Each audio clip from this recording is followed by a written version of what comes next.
सुनने के लिए अपना समय देने का काम किया। हमारी जो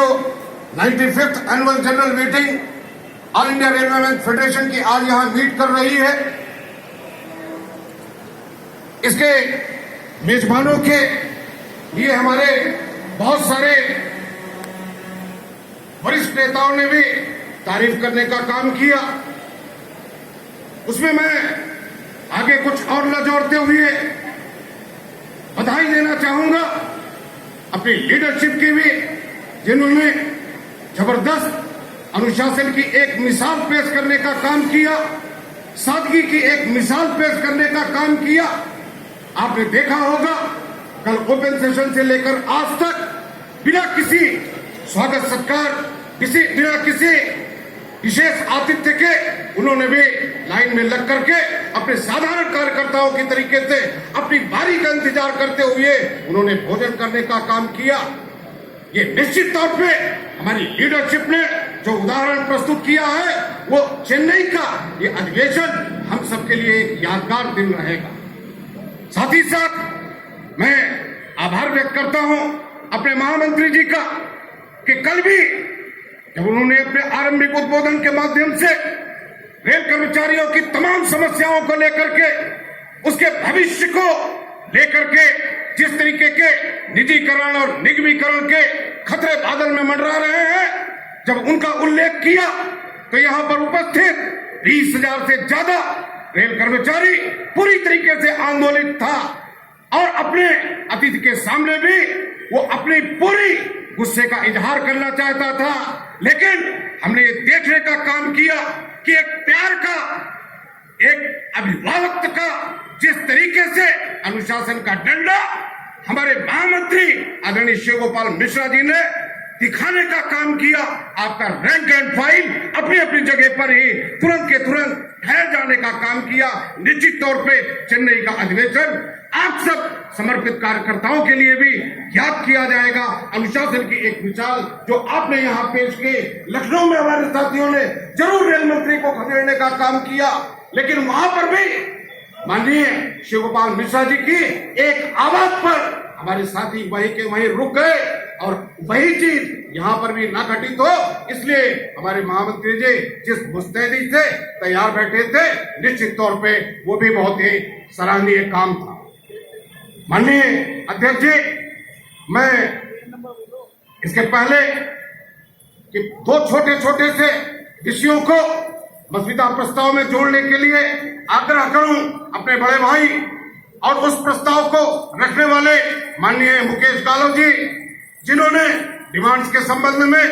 आपके समक्ष 51 सूत्री प्रस्ताव रखने का काम किया। मैं साथियों 1 मिनट में जरूर ये बात कहना चाहूंगा अपने माननीय महामंत्री जी के बारे में कि 45 साल से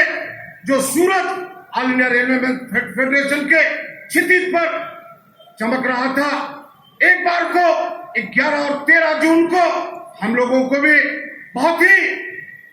शोक हुआ। हम लोग भी, हमारे साथी बैठे हैं लखनऊ के, हम लोगों को भी ये लगा कि अब दुनिया यही हमारी समाप्त हो जाएगी। लेकिन जिस तरीके से हमारे बड़े भाई, हमारे महामंत्री परम आदरणीय शिव गोपाल मिश्रा जी ने उस चुनौती को स्वीकार किया, निश्चित तौर पे मेरे जैसा एक साधारण इंसान उस तरीके का हादसा कभी बर्दाश्त नहीं कर सकता था। लेकिन न केवल इन्होंने अपने को संभालने का काम किया, इन्होंने अपने लखनऊ के हजारों हजार, लाखों लाख लोगों के परिवारों को भी ढाढ़स बंधवाने का काम किया। और उसके बाद जब चेयरमैन रेलवे बोर्ड घर पर सांत्वना देने के लिए आए, मेंबर स्टाफ सांत्वना देने के लिए आए, मैं, साथी अरुण गोपाल, साथी उपेंद्र, साथी राजेश उस मौके पर थे, तब भी इन्होंने चेयरमैन रेलवे बोर्ड को एक कहने का काम किया कि 18 जून को आपने जिस तरीके का 100 दिन का कार्य योजना का प्रस्ताव सार्वजनिक करने का काम किया है, उत्पादन इकाइयों को निगम के माध्यम से आपने निगमीकरण करने का प्रस्ताव रखा है, रेलों पर निजी ऑपरेटर्स के द्वारा गाड़ियां संचालित करने का आपने जिस तरीके से प्रस्ताव रखा है, उसको ऑल इंडिया रेलवे फेडरेशन और नॉर्दर्न रेलवे मेंस यूनियन कभी भी बर्दाश्त नहीं करेगी। निश्चित तौर पर उसी दिन हम लोगों को ये बात लग गई थी कि हमारे पास एक मजबूत इरादे वाला हमारा अभिभावक है, हमारा बड़ा भाई है, हमारा महामंत्री है और हम उनको शत शत नमन करते हैं। और आज शायद हम लोग यहाँ अगर खड़े हैं तो आदरणीय शिव गोपाल मिश्रा जी की बदौलत। माननीय अध्यक्ष जी, आदरणीय बड़े भाई मुकेश गालों जी, मैं आपकी अनुमति से आपके 51 सूत्रीय मांग पत्र में सिर्फ 2 बातें कहना चाहूंगा। पहली बात, रेलवे की लाखों हेक्टेयर की जमीन खाली पड़ी है। आज उस जमीन का सौदा कई सालों से करने की बातें भारत सरकार और रेल मंत्रालय करता रहा है। आरएलडीए के माध्यम से उन जमीनों को डेवलपमेंट करने का जो सद्भाव दिखाया गया, नॉन टैरिफ रेवेन्यू को जनरेट करने की जो बात की गई स्टेशन डेवलपमेंट के नाम पर, आज उन जमीनों को तो छोड़ो, प्राइम लोकेशंस पे बड़े बड़े मेट्रो शहरों में हमारी रेलवे कॉलोनियों को एबेंडन डिक्लेयर करके और उनको जिस तरीके से आरएलडीए के माध्यम से एनबीसीसी को सौंपा जा रहा है, एनबीसीसी उनको प्राइवेट बिल्डर्स के हवाले करके बेचने का काम कर रही है। मैं आपसे अनुरोध करता हूं कि अगर हमारी लीडरशिप उचित समझे, अगर ये हमारा सदन उचित समझे, तो रेलवे की खाली पड़ी जमीनों पर रेल कर्मचारियों को 99 साल के लिए लैंड को लीज पर देने के लिए रेल मंत्रालय से हमें मांग करना चाहिए। साथियों, दूसरा मेरा अनुरोध आदरणीय गालों साहब से है, लीडरशिप से है। आप जानते हो all India railway men's federation के प्रयासों से हमको समय समय पर कैडर रिस्ट्रक्चरिंग मिले। 2003 में जब कैडर रिस्ट्रक्चरिंग आई तो उसमें ये कहा गया, माननीय महामंत्री जी, सारे विभागों के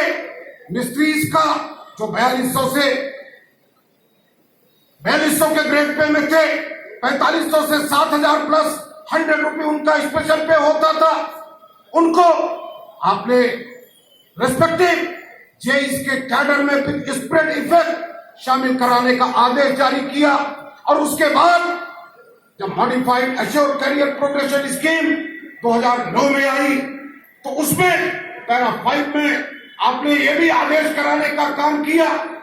कि जिन कैटेगरीज का अपग्रेडेशन और मर्जर हो गया है उनको लाभ मिलेगा एमएससीपी के बेनिफिट से। लेकिन वर्ष मिस्त्री और पीवे मिस्त्री बावजूद इसके कि 22/3/2007 से पहले सारा का सारा मिस्त्री का कैडर सिविल इंजीनियरिंग डिपार्टमेंट का वो मर्ज हो चुका था कैडर रिस्ट्रक्चरिंग के माध्यम से, मॉडिफाइड सिलेक्शन प्रोसीजर के माध्यम से, लेकिन उनके साथ में नाइंसाफी हो रही है। देश के अनेक शहरों में अदालतों से लोगों को फैसले लेकर के आना पड़ रहा है। मेरी आपसे गुजारिश है कि इस संबंध में आपने पत्र लिखने का काम किया है और उसको भी अपनी मांग में शामिल कराते हुए लगभग 800 से 1000 जो मिस्ट्री वर्क्स और पीवे के हैं उनको भी ये लाभ दिलाने का कष्ट करें। मैं आखिरी उसमें मांग जोड़ते हुए कि जो भी हमारे जेई और एसएससी पीवे इनका जो वर्कलोड है डिफरेंट रेलवे की डायरेक्टरेट्स ने रेलवे बोर्ड को भी अप्रोच किया है। All India railway men's federation लगातार ये मांग कर रही है कि उनकी जो वर्क स्टडी है वो कराई जाए। आपकी मांग के आधार पर 2007 में 4 चीफ ट्रैक इंजीनियर्स की कमेटी गठित हुई और उसने अपनी रिपोर्ट के पैरा 4.1 में ये बात लिखने का काम किया कि अगर इंडियन रेलवे पीवे मैनुअल के अंतर्गत निहित जो भी ड्यूटीज हैं उसको करना चाहे कोई भी PWI judiciously, then he requires 445 days against the available 226 working days. मेरी आपसे गुजारिश है कि जेई और एसएससी पीवे के वर्कलोड को भी रिव्यू कराने की मांग अपने इस चार्टर ऑफ डिमांड के प्रस्ताव संख्या 2 में शामिल करने का काम करें। मैं और अधिक समय न लेते हुए अपनी लीडरशिप को ये विश्वास दिलाता हूं कि हम लोग आपकी एक आवाज पर हमेशा खड़े नजर आएंगे और